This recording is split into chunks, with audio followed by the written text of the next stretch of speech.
Bienvenidos, hoy hablaremos sobre los protozoos o los protozoarios. Los protozoos son organismos unicelulares de tamaño microscópico, microorganismos que se hallan en ambientes húmedos o acuáticos y que podrían considerarse como animales microscópicos.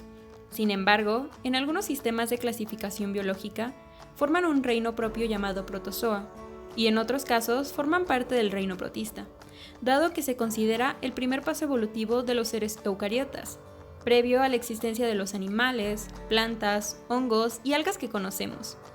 El nombre proviene del griego proto, primero, y zo, animal. Esto avala la hipótesis de que son los seres vivos más antiguos y que fueron las primeras células que existieron, debido a su pequeño tamaño y a la producción de quistes que les permite resistir a las condiciones medioambientales adversas. Estos habitan en ambientes acuáticos tanto de agua dulce como de agua salada. Pueden actuar como simbiontes, parásitos o comensales.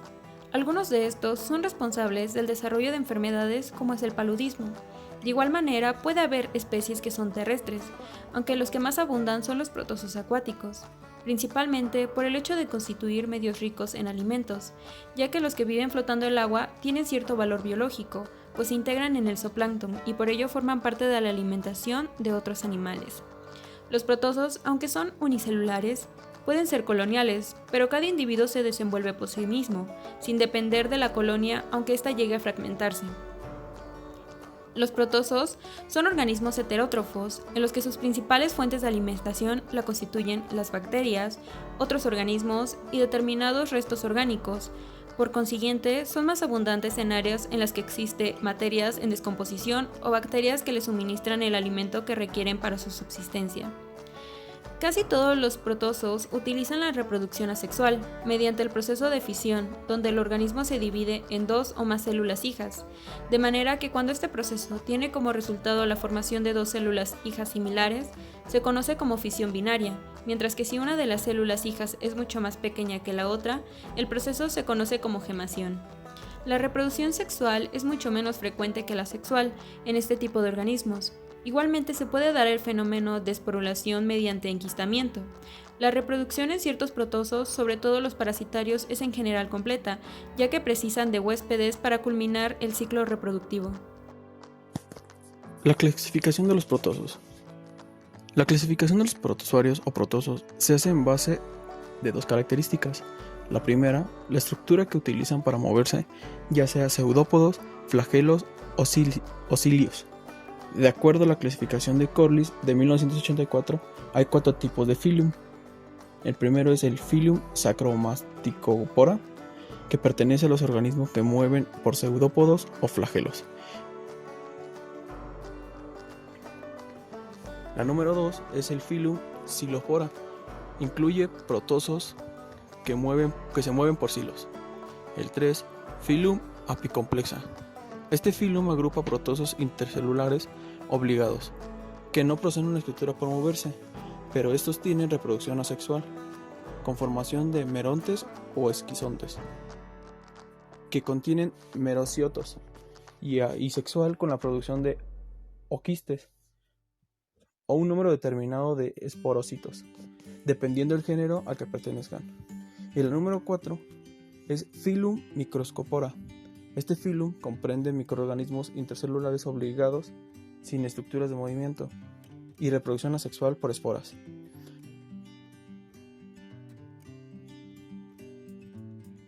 El aparato de Golgi es un organulo vital en la síntesis de muchas de las proteínas y lípidos de la célula, que funciona como una planta empaquetadora porque sintetiza, envasa y distribuye las sustancias generadas por la célula a sus respectivos destinos en el citoplasma.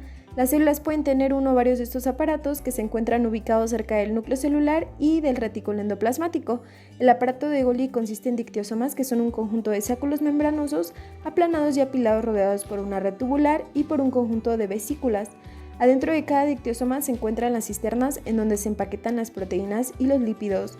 Para liberar las proteínas que se forman en el aparato de Golgi, él mismo produce dos tipos de vesículas. Tenemos las vesículas secretoras, que llevan a las proteínas al exterior de la célula para que sean liberadas al espacio intersticial o al torrente sanguíneo, y por otro lado tenemos las vesículas de almacenamiento o lisosomas, que se quedan en el citoplasma hasta que son exportadas. Llamamos cubierta celular o glucocálix a la zona periférica rica en hidratos de carbono de la superficie de las células eucariontas en contacto con el medio exterior. Esta cubierta puede tener un espesor de hasta 50 nanómetros, mucho más gruesa que la membrana misma. El glucocálix posee abundantes oligosacáridos unidos a lípidos y a proteínas formando glucolípidos y glucoproteínas. Las cadenas glucídicas de las glucoproteínas junto a los glucolípidos forman la cubierta celular. El glicocálix cumple con diversas funciones como son la protección de la superficie celular del daño mecánico y químico, la regulación de la permeabilidad vascular, la transmisión de las fuerzas físicas al citoesqueleto y el reconocimiento celular. El macronúcleo. Este también es llamado núcleo vegetativo. Es el núcleo más grande encontrado en el citoplasma celular de los protozoarios. Como el parámetro, el macronúcleo tiene como principal función el metabolismo. En caso de no estar involucrado el proceso de reproducción celular, sino, en este caso, se da por puente citoplasmático y se empareja con dos individuos. Durante este proceso, el macronúcleo se degenera. Las vacuolas son organulos citoplasmáticos rodeadas de membrana con un elevado contenido hídrico y funciones diversas. La vacuola contráctil o vacuola pulsátil, de contenido acuoso, presente en diversos protistas y cuya función es la regulación osmótica, expulsa el agua que entra por ósmosis en el interior de la célula. El micronúcleo es el núcleo más pequeño de los dos núcleos vistos en protozoos ciliados. Sin él no es posible la reproducción, ya que contiene el material genético de la línea germinal del organismo, por lo tanto controla las funciones reproductivas. El micronúcleo es responsable de la reorganización genética que ocurre durante la conjugación o la fertilización cruzada, aunque su genoma es silencioso, también da lugar al macronúcleo. El micronúcleo contiene una cantidad comparativamente pequeña de ADN. Citoplasma. El citoplasma es la parte extranuclear del cuerpo del protozoo. Está compuesto de un sistema coloidal que a menudo está formado por una parte periférica densa, denominada ectoplasma, y otra parte medular fluida llamada endoplasma. En el citoplasma se encuentran distintos orgánulos como mitocondrias, aparato de Golgi, retículo endoplasmático, etc., que participan en las distintas funciones inherentes a la vida del protozoo. Ribosoma.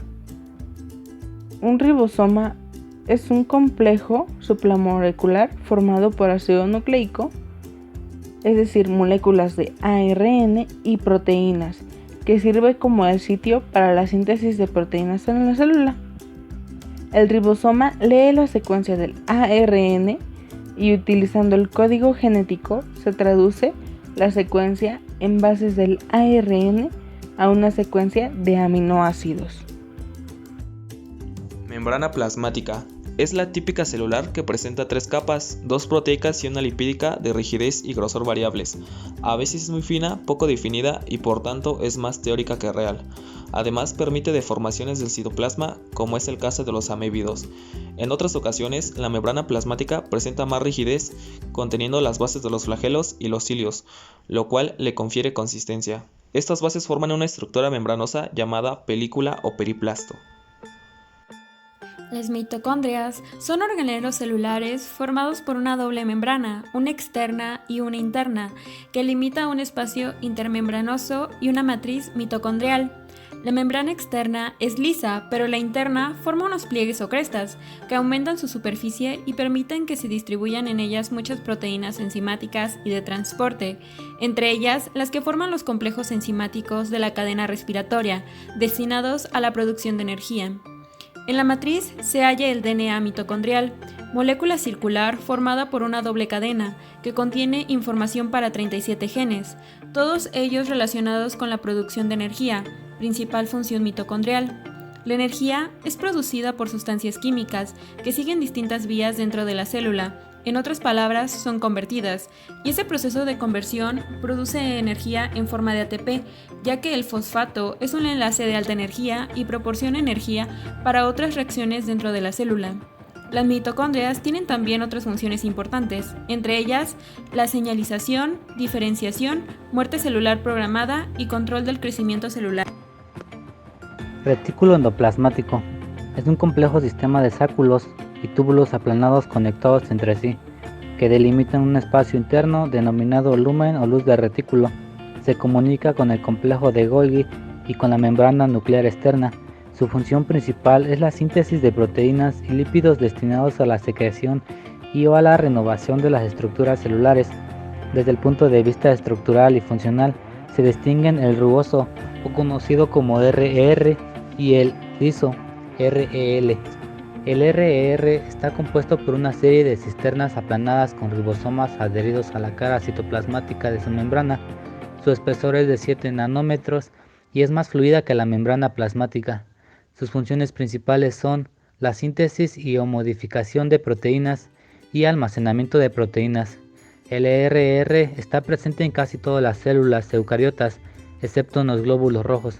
Su función varía de la función celular. Por otra parte, tenemos el REL, el retículo endoplasmático liso. Está formado por túbulos membranosos no asociados a ribosomas e interconectados entre sí. Sus principales funciones que desempeña son síntesis de lípidos y derivados lipídicos. En él se sintetizan prácticamente todos los lípidos de la célula, excepto los ácidos grasos y ciertos lípidos mitocondriales. Detoxificación. Se produce la inactivación y eliminación de muchos productos tóxicos liposolubles procedentes del exterior o del metabolismo celular. Almacén de calcio para la contracción muscular y metabolismo de los glúcidos, donde se hidrolizan glúcidos como el glucógeno.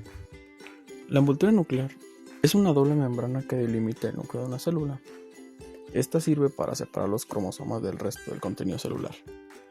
La envoltura nuclear aparece atravesada de manera regular y está por pequeñas perforaciones o poros que permiten el paso de ciertos materiales, tales como son los ácidos ribonucleicos y las proteínas, entre el núcleo y el citoplasma. Bajo la membrana existe una capa de proteínas fibrilares llamada lámina fibrosa.